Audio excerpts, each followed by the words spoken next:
మాతృభ్యో నమః, పితృభ్యో నమః, శ్రీ గురుభ్యో నమః. ఛానల్ని వీక్షిస్తున్న ప్రేక్షక మహాశయులందరికీ అమ్మవారి ఆశీస్సులు సంపూర్ణంగా ఉండాలని మనస్ఫూర్తిగా కోరుకుంటూ ఈ ఆగస్టు నెల వివిధ రాశుల వారికి ఎలా ఉంటుందో తెలుసుకునే ప్రయత్నం చేద్దాం. రాశి ఫలాల్లోకి వెళ్లే ముందుగా ఈ ఆగస్టు నెలలో ముఖ్యమైన పర్వదినముల గురించి తెలుసుకుందాం. ఈ ఆగస్టు నెల ఆంగ్ల మాసము ఆషాఢ బహుళ తృతీయ నుండి శ్రావణ బహుళ తృతీయ వరకు వ్యాపించి ఉంది.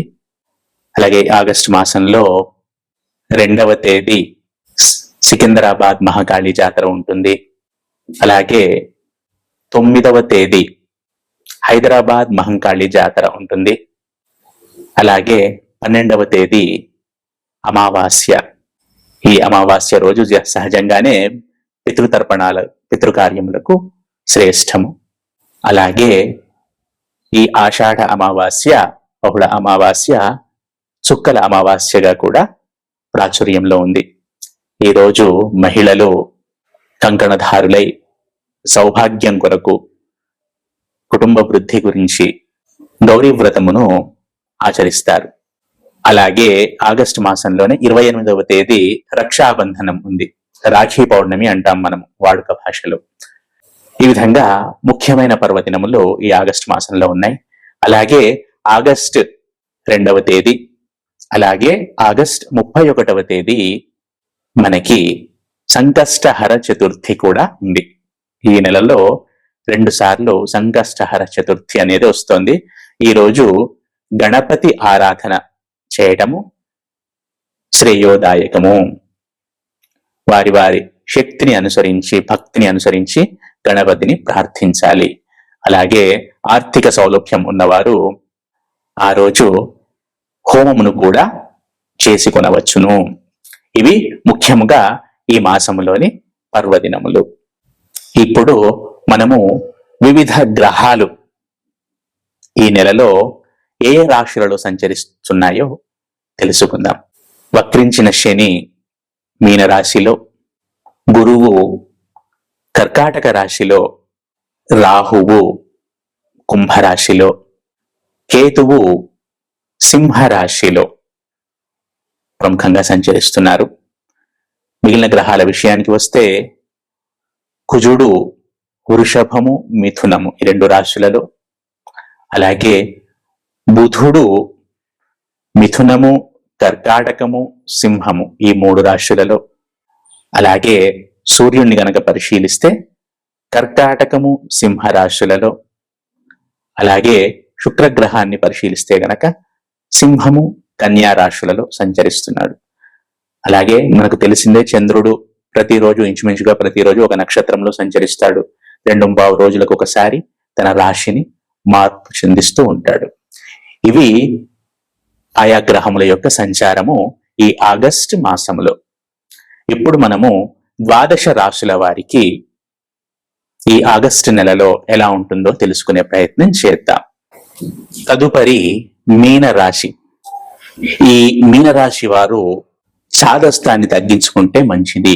అలాగే ఈ మాసంలో వారిపై కొత్త బాధ్యతలు పడే అవకాశం కనబడుతోంది.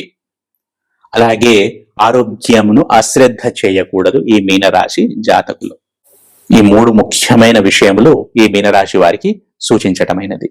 అలాగే మాట అనేది కొంచెం తప్పుగా అవతలి వారికి చేరే అవకాశాలు కనబడుతుంది. మిస్అండర్స్టూడ్ అవుతారు మీరు. కాబట్టి మాటను జాగ్రత్తగా మాట్లాడండి. ఏదైతే కమ్యూనికేట్ చేయాలనుకుంటున్నారో చక్కగా ప్రిపేర్ అయ్యి 1-2 సార్లు ప్రిపేర్ అయ్యి కమ్యూనికేట్ అవ్వండి. తప్పులు దొరలకుండా చూసుకోండి. తప్పులు ఇన్ ద సెన్స్ మిస్అండర్స్టాండింగ్స్ రాకుండా చూసుకోండి. అలాగే అనుకోని ఖర్చులు అనేవి కూడా కనబడుతున్నాయి. ప్రయాణాలు, చిన్న చిన్న ప్రయాణాల రూపంలో అనుకోని ఖర్చులు అనేవి కనబడుతున్నాయి. అలాగే మీకంటే చిన్నవారి విషయంలో కొంచెం బాధ్యతాయుతంగా ఉండండి. చూసి చూడనట్టు ఉండకండి. కొన్ని మీపై వేసుకోవాల్సిన అవసరం ఉంటుంది. కొన్ని బాధ్యతలు మీ పైన వేసుకోవాల్సిన అవసరం అనేది ఉంటుంది. అలా వ్యవహరించండి మీకంటే చిన్నవారి విషయంలో, కుటుంబ సభ్యుల విషయంలో. ఇది మీకు ముఖ్యమైన సూచన మీనరాశి జాతకులకు. కానీ ఎట్ ద సేమ్ టైం ఆరోగ్యాన్ని అశ్రద్ధ చేయకండి. ఇది కూడా చాలా ముఖ్యమైన సూచన మీనరాశి జాతకులు. అలాగే ప్రాథమిక విద్య, మాధ్యమిక విద్యలో ఉన్న వారికి ఈ మాసము చివరిలో కొంచెం ఇబ్బందులు అనేవి ఎదురవుతాయి. మాసం మొదట్లో అంతా సానుకూలంగానే ఉంటుంది. అలాగే ఉదర సంబంధ సమస్యలు కూడా మాసం చివరిలో తలెత్తే అవకాశాలు కనబడుతున్నాయి. జీర్ణ సంబంధిత సమస్యలే అనుకోండి, లేదా కడుపు నొప్పి అనుకోండి, ఇంకేదో మొత్తానికి ఈ జీర్ణ వ్యవస్థకు సంబంధించి ఉదరమునకు సంబంధించి చిన్న చిన్న సమస్యలు వచ్చే అవకాశం కనబడుతోంది. జాగ్రత్తగా ఉండండి. ఎవరైతే ఉన్నత విద్యలో ఉంటారో, పోస్ట్ గ్రాడ్యుయేషన్ ఆ పైన ఎవరైతే ఉన్నత విద్యలో ఉంటారో వారికి ఈ మాసము చాలా అనుకూలంగా ఉంటుంది. మీరు ఏవైనా ప్రయత్నాలు చేయాలనుకుంటే చేసుకోండి. అలాగే ఉన్నత విద్యకు సంబంధించి విదేశీ ప్రయత్నాలు చేయాలనుకున్నా కూడా ఈ మీనరాశి జాతకులకు ఈ మాసము అనుకూలంగా ఉంటుందని చెప్పవచ్చును. అలాగే ఆరోగ్యం విషయంలో, ముఖ్యంగా సంతానం యొక్క ఆరోగ్యం విషయంలో, మీ తర్వాతి తరాల వారి విషయంలో, ఆరోగ్యం విషయంలో జాగ్రత్త అవసరము.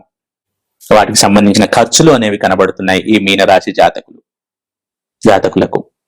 అలాగే జీవిత భాగస్వామి విషయంలో అన్యోన్యత అనేది కనబడుతోంది. నెల గడుస్తున్న కొద్దీ చిన్న చిన్న ఇబ్బందులు వచ్చే అవకాశం ఉంది జీవిత భాగస్వామితో సంబంధాల విషయంలో. అలాగే ప్రొఫెషనల్ రిలేషన్షిప్స్ విషయంలో, ప్రొఫెషనల్ పార్ట్నర్షిప్స్ విషయంలో కూడా మాసం చివరిలో ఇబ్బందులు అనేవి తలెత్తే అవకాశాలు కనబడుతున్నాయి. అలాగే క్రానిక్ డిసీజెస్ ఏమైనా ఉంటే గనక వాటి విషయంలో కొంచెం జాగ్రత్త వహించండి. క్రానిక్ ఎయిల్మెంట్స్ ఏవైనా ఉంటే కనుక ఈ మీనరాశి జాతకులు కొంచెం జాగ్రత్త వహించండి. అలాగే ఈ మీనరాశి జాతకులకు అదృష్టం అనేది సహకరిస్తుంది కొంతవరకు. ఎప్పుడైతే కష్టాలు ఎక్కువ అవుతాయో అప్పుడు అదృష్టం అనేది కొంచెం వీరికి సహకరిస్తుంది. ఇంతకు ముందుగానే చెప్పినట్టు నేను ఈ మాసం చివర్లో అన్ని విధాలుగా కొంచెం ఇబ్బందులు అనేవి వస్తూ ఉంటాయి వీరికి. ఆ టైంలోనే వీరికి అదృష్టం సహకరించి కొంతలో కొంత బయటపడతారు. అలాగే వృత్తి ఉద్యోగ వ్యాపారములలో ఉన్నవారు ఎటువంటి ప్రయోగములు చేయకండి దయచేసి. ముఖ్యంగా ఉద్యోగాల్లో ఉన్నవారైతే పర్వాలేదు, ఉద్యోగ ప్రయత్నాలను చేయండి, అప్గ్రేడ్ అవ్వండి, అప్ స్కిల్ అవ్వండి, కొత్త ప్రయత్నాలు చేసుకోండి, సక్సెస్ అవుతారు 100% ఇంట్రెస్ట్ ఉంటే కనుక. బట్ ఎవరైతే వ్యాపారంలో ఉంటారో వారు మాత్రం ఎటువంటి ప్రయోగాలు చేయకండి, ముఖ్యంగా ధనముతో ఎటువంటి ప్రయోగాలు చేయకండి. ఇది మీకు ముఖ్యమైన సూచన. అలాగే ధనము, ఆదాయము, వ్యయము విషయంలో కూడా ఇంబ్యాలెన్స్ అనేది కనబడుతుంది. ఖర్చులు కొంచెం పెరిగే అవకాశాలు కనబడుతున్నాయి. ఆ పెరిగిన ఖర్చులు ఎక్కువగా అనవసరమైనవిగా ఉండవు, అవసరమైన ఖర్చులే చేస్తారు అని చెప్పవచ్చును ఈ మీనరాశి జాతకులకు. ఏదేమైనా కూడా మీరు టైమ్లీ ఫుడ్, టైమ్లీ స్లీప్ ఇవి మెయింటైన్ చేయండి. మీ సంతానము, మీ తదనంతరి వ్యవస్థల యొక్క ఆరోగ్యం విషయంలో కొంచెం జాగ్రత్త వహించండి. ఇది మీకు ముఖ్య సూచన. ఈ మీనరాశి జాతకులు ప్రతి నిత్యము దత్తాత్రేయ స్వామి ఆరాధన చేయటం ద్వారా సత్ఫలితాలను పొందుతారు.